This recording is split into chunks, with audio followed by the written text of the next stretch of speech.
Hello everyone, welcome back to our channel मिसम मेडू a premium coaching centre. तो students, आज हम जीके के कुछ इंपॉर्टेंट क्वेश्चन डिस्कस करेंगे असम से रिलेटेड।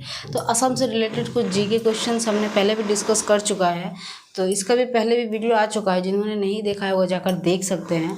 और यहाँ पे हम कुछ 20 most important GK Assam to related हम उसका बात करेंगे, डिस्कस करेंगे। तो स्टार्ट करते हैं।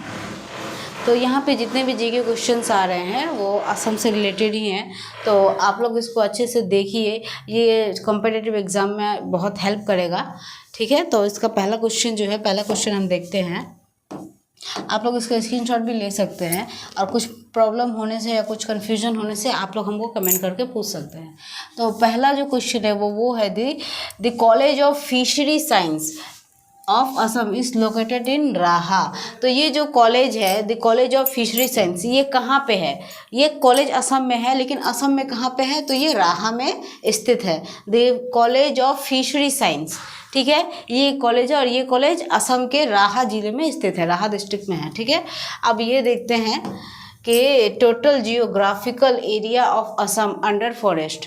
तो टोटल जियोग्राफिकल, ठीक है, जियोग्राफिकल के हिसाब से असम कितना अंडर एरिया फॉरेस्ट का कवर करता है? तो 22%। ठीक है, अब दूसरा क्वेश्चन देखते हैं। आनंद चंद्र बरुआ, तो बकुल बोनोर कवि, तो ये जो आनंद चंद्र बरुआ है, इनके द्वारा लिखी गई जो कविता है उसका नाम है बकुल बोनोर कवि। तो इसके जो लेखक है यानी कि राइटर, तो इसके राइटर कौन है? आनंद चंद्र बरुआ। तो ये आप लोग याद रखिएगा। और ये जो है total geographical area of Assam under forest, तो असम कितना एरिया कवर करता है? ठीक है, इंडिया में कितना एरिया कवर करता है? फॉरेस्ट, जंगल को कितना कवर करता है? तो 22% ही कवर करता है फॉरेस्ट का एरिया। ठीक है, अब ये देखते हैं। और ये बकुल बोनोर को भी, तो इसके जो राइटर है वो राइटर कौन है? आनंद चंद्र बरुआ। तो जिन जिनको इंग्लिश में प्रॉब्लम होती हो या जिन जिनको थोड़ा प्रॉब्लम है, तो हम इसका भी क्वेश्चन देख सकते हैं। ठीक है, अब चौथा क्वेश्चन देख लेते हैं कि who was hanged with Maniram Dewan. ठीक है, तो मनीराम दीवान के समय किसको फांसी दी गई? तो पियोली बरुआ। ठीक है, ये याद रखिएगा। अब ये देख लेते हैं कि in which year Kaziranga was elevate to national park. तो काजीरंगा पार्क को कौन से समय में, मतलब किस सन में नेशनल पार्क मतलब घोषित किया गया था? ठीक है, तो वो कौन सा समय था? तो 1947 के समय नेशनल पार्क, इसको काजीरंगा को नेशनल पार्क घोषित किया गया था, तभी से इसका नाम पड़ गया काजीरंगा नेशनल पार्क। ठीक है, तो आप लोग क्वेश्चन याद रखिएगा। In which year Kaziranga was elevated to national park, किस सन में इसको नेशनल पार्क घोषित किया गया? तो 1974। ठीक है, अब ये क्वेश्चन देखते हैं। हु वाज नोन एज भागा राजा। तो ये जो भागा राजा है, मतलब इनको किस नाम से जाना जाता है? ये कौन है? तो ये सुरम्फा है। तो सुरम्फा को भागा राजा के नाम से जाना जाता है। ठीक है, तो हु इज नोन एज भागा राजा, तो ये कौन है? सुरम्फा। अब लास्ट क्वेश्चन देखते हैं। Last independent Ahom king.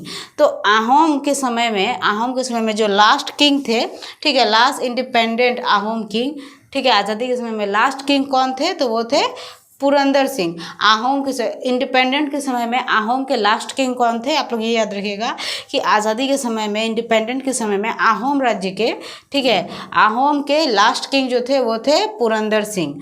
ठीक है, अब नेक्स्ट क्वेश्चन देखते हैं। नेक्स्ट क्वेश्चन है ऑथर ऑफ असमिया साहित्य बुरंजी। तो ये जो है असमिया साहित्य बुरंजी, इसके ऑथर यानी कि इसके राइटर कौन है? तो वो थे देवेंद्र नाथ बेजबरुआ। ये सब क्वेश्चंस आते रहते हैं, आप लोग इसको अच्छे से देखिएगा। अब ये जो सेकंड क्वेश्चन है इसको देखते हैं कि North Cachar Hills is famous for. तो ये जो नॉर्थ कचार हिल है, ठीक है, असम का, ये किसके लिए फेमस है? तो ये लाइमस्टोन के लिए फेमस है। ठीक है, तो आप लोग याद रखिएगा कि North Cachar Hill is famous for limestone. अच्छा, हम लोग दूसरा देख लेते हैं कि which tribe of north east celebrate of अगल माका फेस्टिवल। तो ये जो अगल माका फेस्टिवल है, देखिए ये हमारे असम में मनाया जाता है। ठीक है, असम में मनाया जाता है, लेकिन कौन से ट्राइब्स के लिए है? ठीक है, मतलब ये कौन से लोग मनाते हैं असम में, क्योंकि असम में बहुत सारे लोग हैं, गारो हैं, बोरो हैं, बहुत सारे हैं। तो यहाँ पे बोला गया कि which tribe of north east celebrate of, ये नॉर्थ ईस्ट में मनाया जाता है, तो वहाँ के कौन से लोग इसको मनाते हैं अगल माका फेस्टिवल को? तो वो गारो मनाते हैं। ठीक है, नॉर्थ ईस्ट में मनाया जाने वाला फेस्टिवल है और इसको गारो सेलिब्रेट करते हैं। गारो द्वारा ही ये अगल माका नामक फेस्टिवल मनाया जाता है। ठीक है, तो आप लोग इसको याद रखिएगा। अब देखते हैं कि Kamakhya temple was rebuild by the coach king. तो वो कौन थे? नर नारायण। ठीक है, तो यहाँ पे ये पूछा गया है कि कामाख्या टेम्पल जो है इसको रीबिल्ड जिसने किया वो कोच किंग कौन थे। ठीक है, इसको कोच किंग ने क्या किया था? रीबिल्ड किया गया, तो फिर से उसको थोड़ा रेनोवेट किया, रीबिल्ड उसको फिर से बनाया।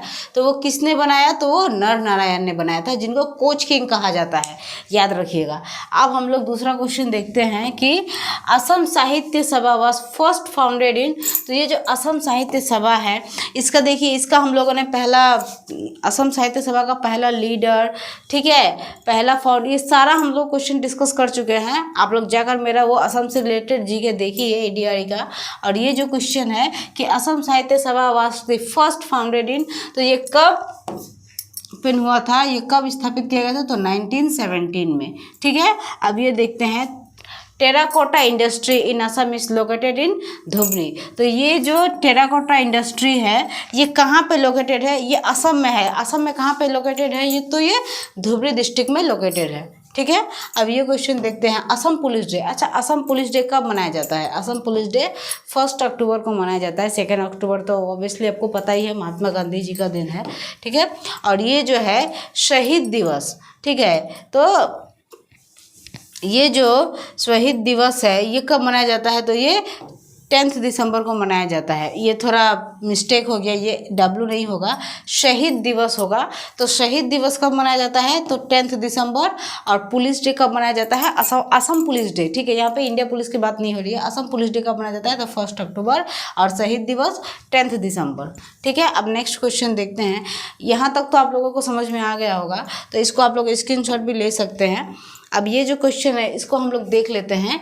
ये जो है देखिए, हम लोगों ने वो जो फेस्टिवल है अगल माँ का फेस्टिवल, वो नॉर्थ ईस्ट में, अगर क्वेश्चन आए कि कहाँ मनाया जाता है तो वो अगल माँ का फेस्टिवल नॉर्थ ईस्ट में मनाया जाता है। और किसके द्वारा मनाया जाता है? तो वो गारो के द्वारा मनाया जाता है। ठीक है, और ये जो क्वेश्चन है बोरो, तो बोरो साहित्य सभा वाज फाउंडेड इन 1952। ये जो बोरो साहित्य सभा जो है ये कब फाउंडेड हुआ था? तो ये फाउंडेड इन 1952। मतलब कि ये इसको कब प्रतिष्ठित किया गया था, मतलब इसकी प्रतिष्ठा कब हुई थी? तो इसकी प्रतिष्ठा जो है वो 1952 में हुई थी। जिनको एसामीज में इंग्लिश में प्रॉब्लम हो वो एसामीज देख सकते हैं। ठीक है, इनके क्वेश्चन इंग्लिश, एसामीज और हिंदी यही सब में आने वाले हैं।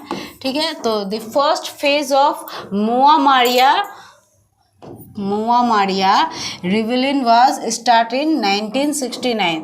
तो फर्स्ट फेज तो मुआमारिया का, ठीक है, जो पहला फेज जो स्टार्ट हुआ था, ठीक है, वो कब हुआ था? तो वो 1769 में हुआ था पहला। ठीक है, तो आप लोग इसको याद रखिएगा, इसका फर्स्ट फेज जो था, ठीक है, तो ये कब हुआ था? तो ये 1769 में हुआ था। अच्छा, हम दूसरा क्वेश्चन देखते हैं।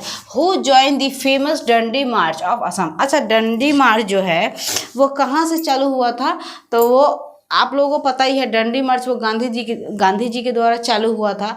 और गांधी जी के द्वारा वो कहाँ से चालू हुआ था? तो गांधी जी ने वो डंडी मार्च साबरमती आश्रम जो अहमदाबाद में स्थित है, वो अहमदाबाद से ही साबरमती आश्रम से महात्मा गांधी जी ने वो डंडी मार्च प्रारंभ किया था। ठीक है, आरंभ किया था।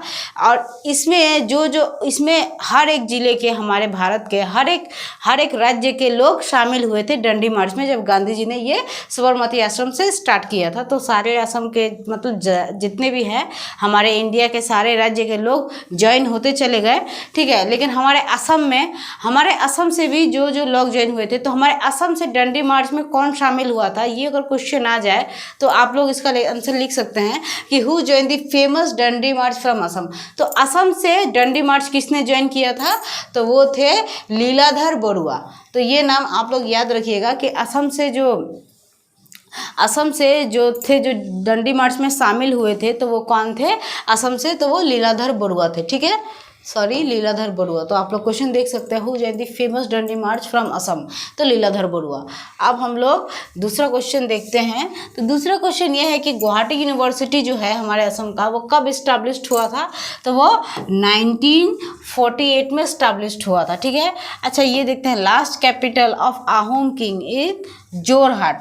तो आहोम किंग का जो लास्ट कैपिटल था, मतलब आहोम किंग मतलब जब आहोम राज्य था, ठीक है, जब आहोम चल रहा था आहोम राज्य, तो उस समय उसका जो कैपिटल था, ठीक है, मतलब उसका राज्य था, वो तो मतलब बदलता ही रहता था, लेकिन लास्ट जब आहोम किंग का जब लास्ट समय था, तो उस समय आहोम किंग के टाइम पर, ठीक है, मतलब आहोम किंगडम के टाइम पर लास्ट कैपिटल कौन सा था, तो वो था जोरहाट। तो आप लोग याद रखिएगा, the last capital of Ahom kingdom is Jorhat, मतलब आहोम किंगडम की राजधानी जो थी, ठीक है, वो कौन सी थी, जोरहाट थी। अब लास्ट क्वेश्चन देख लेते हैं, the first barrister of Assam. तो असम का पहला बैरिस्टर जो था, देखिए असम का पहला आईएएस कौन था, ये सब हम लोग देख चुके हैं। आप लोग अगर नहीं देखे हैं तो जाकर मेरा वो वीडियो देखिए असम से रिलेटेड, उसमें सारा क्वेश्चंस दिया हुआ है। और ये जो है फर्स्ट बैरिस्टर ऑफ असम, तो असम का पहला बैरिस्टर कौन था, तो वो थे आनंदराम बरुआ, ठीक है। तो यही कुछ इंपॉर्टेंट क्वेश्चंस है। आप लोगों को कोई कन्फ्यूजन होने से आप लोग हमको कमेंट कर सकते हैं, और हम लोग और भी जो क्वेश्चंस है असम से रिलेटेड वो हम लेकर आते रहेंगे। तो वीडियो आप लोग लाइक कीजिएगा, शेयर कीजिएगा, और ज़्यादा से ज़्यादा शेयर कीजिएगा, और चैनल को सब्सक्राइब कीजिएगा, ताकि और भी वीडियोस हम लोग लेकर आते रहें। और वीडियो पसंद है तो लाइक शेयर एंड सब्सक्राइब कीजिएगा चैनल को। और कुछ प्रॉब्लम होने से या कुछ और चाहिए तो आप लोग हमको कमेंट कर सकते हैं।